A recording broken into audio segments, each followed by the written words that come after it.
Olá, você ligado no Notícias Agrícolas, eu sou Guilherme Dorigatti, nós damos sequência à nossa programação, dessa vez para falar sobre o mercado da soja. Vamos acompanhar como é que se movimentaram as cotações nesta terça-feira e para ajudar a gente a entender um pouquinho melhor esse cenário do mercado, o que movimentou as cotações neste dia, temos aqui o Eduardo Vanin, analista de mercado da Agrinvest, já está aqui conosco por telefone. Então, Vanin, seja muito bem-vindo, é sempre um prazer tê-lo aqui no Notícias Agrícolas.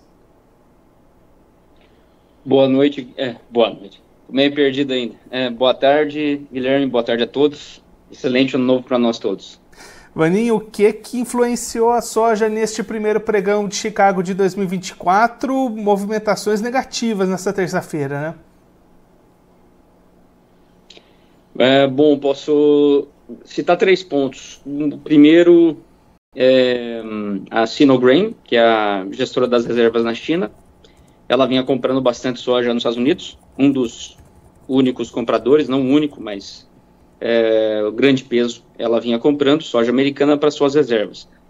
E comprou bastante, novembro, dezembro, comprou um total aí nas minhas contas mais de 140 navios, que vai passar de 9 milhões de toneladas, ajudou a fazer a posição da China nos Estados Unidos crescer, deu suporte também para as cotações em Chicago, mas segundo corretores na China, talvez a última semana passada, tenha sido aí as últimas compras da Sinograin nos Estados Unidos.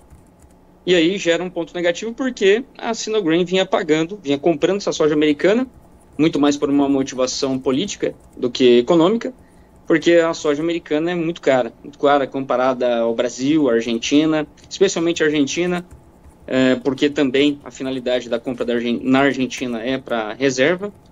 E agora a grande pergunta é, se a Sinograin não comprar mais, quem é que vai comprar e pagar o valor que hoje a soja americana está no mercado, muito mais caro do que a brasileira e a argentina. E aí, Vanin, esse um dos pontos, quais foram os outros que também influenciaram? Bom, o outro ponto é o clima no Brasil, melhor, mais chuvas, claro, a colheita no Mato Grosso começou, já recebemos aqui alguns reportes aqui dos nossos corretores, lá do Mato Grosso, 163, por exemplo, Lucas do Rio Verde, já passando de 7% colhido, e produtividades variando muito, produtividades de 55 sacas até 30 sacas ou menos, e aí essa é a característica das primeiras colheitas no Mato Grosso. A variabilidade bastante grande, só que com uma tendência de ser muito menor do que o normal e o ano passado.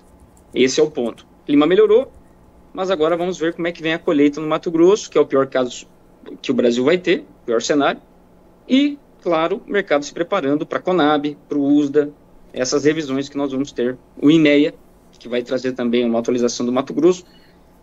Então vamos ver como é que vem do lado da oferta essas revisões. Por enquanto, o que os produtores têm reportado e as tradings também, produtividades muito baixas. E aí, Eduardo, nesse momento, com a colheita começando, como você destacou, quais são os números da Agrinvest atuais para essa safra brasileira?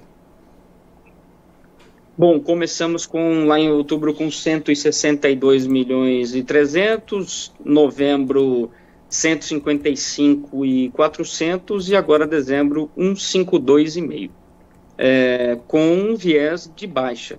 Vamos ver agora como é que vem essas colheitas no Mato Grosso. Claro que essas chuvas vão ajudar as lavouras mais tardias, mas também há um impacto negativo no potencial. Então, eu acredito que nós, ainda esse mês de janeiro, vamos revisar mais uma vez para mais perto de 150 milhões. E aí, Vanin, o produtor brasileiro até agora vendeu pouco dessa safra, né? Está segurando as vendas. 2024 começa com uma perspectiva melhor de negócios para esse produtor brasileiro?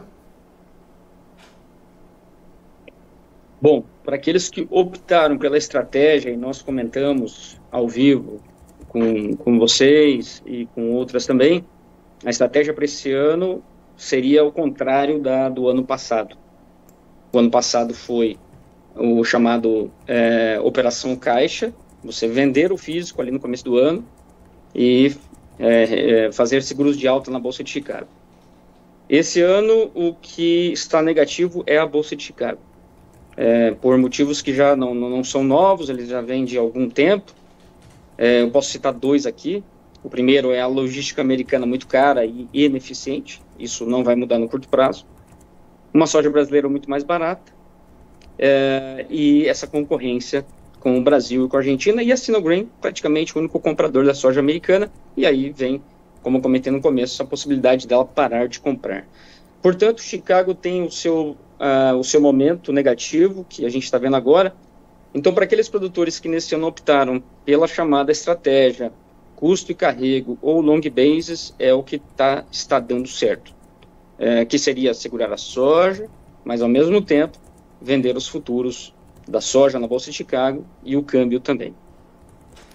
Agora, do contrário não. Te respondendo diretamente, os preços em reais, quer dizer, o flat price da soja, ele está ruim. Para fevereiro em diante, não está bom não, só piorou.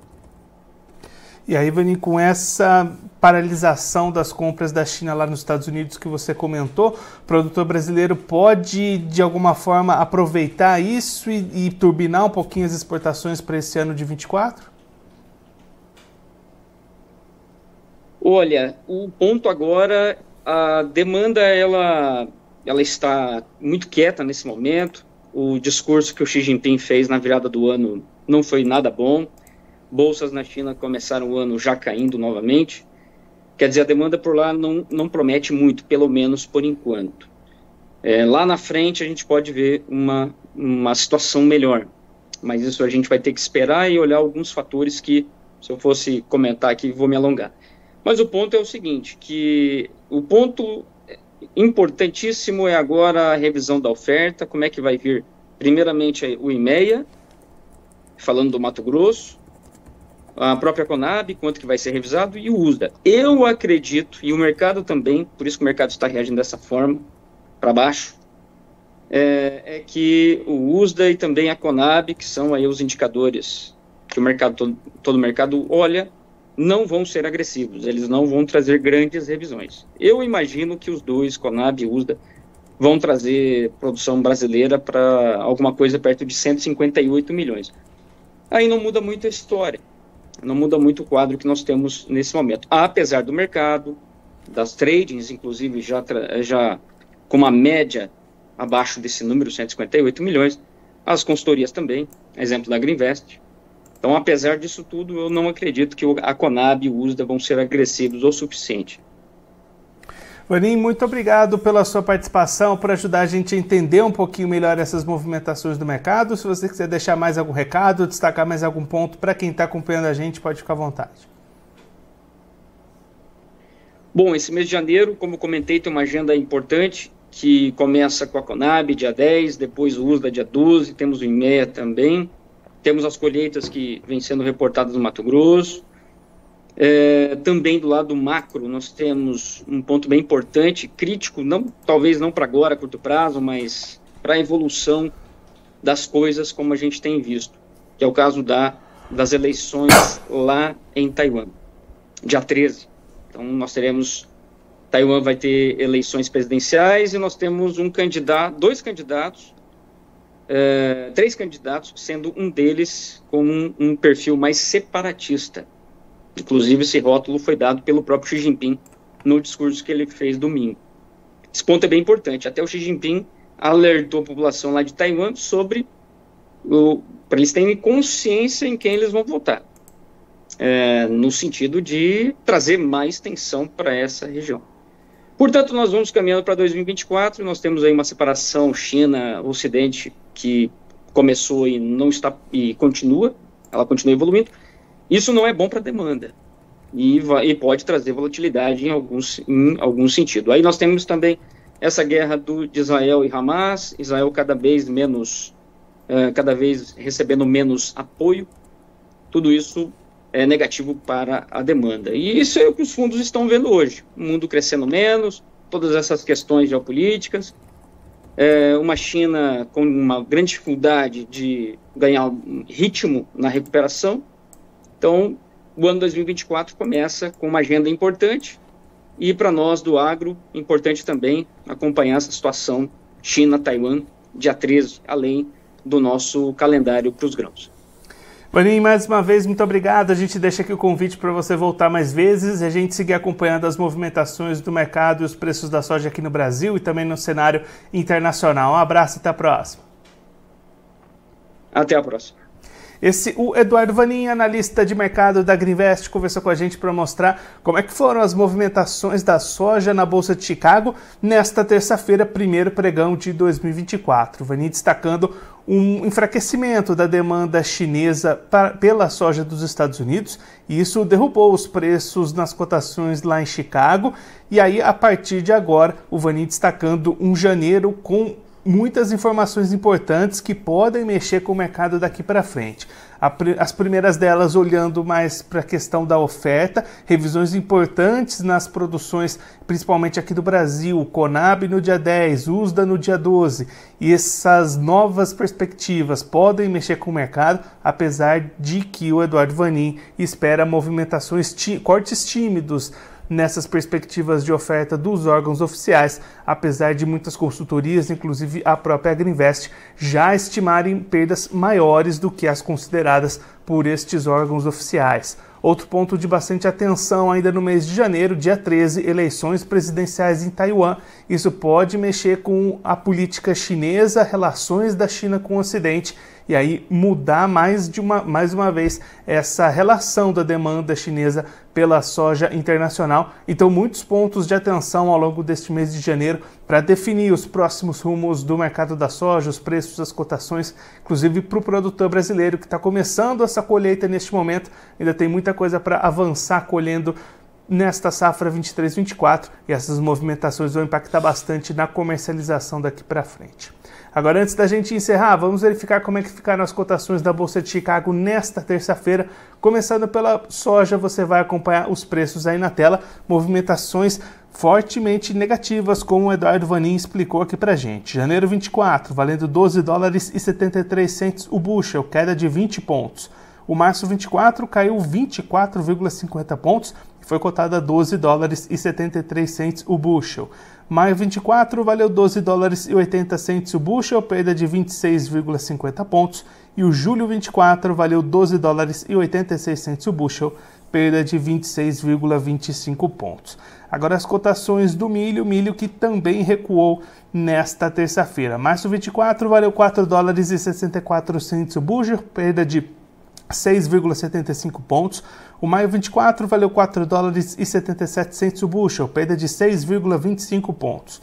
Julho 24 recuou 5,75 pontos e foi cotada a $4,88 o bushel.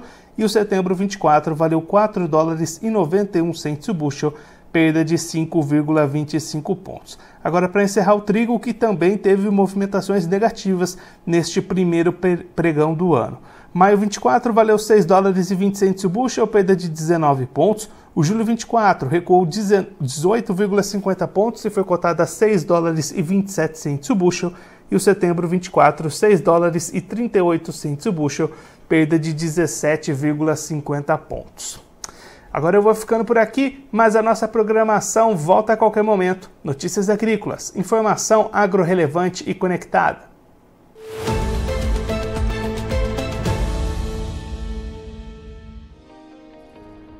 Se inscreva em nossas mídias sociais, no Facebook Notícias Agrícolas, no Instagram @Notícias Agrícolas e no nosso Twitter @Notiagre. E para não perder nenhum vídeo, não se esqueça de nos acompanhar no YouTube e na Twitch, Notícias Agrícolas Oficial.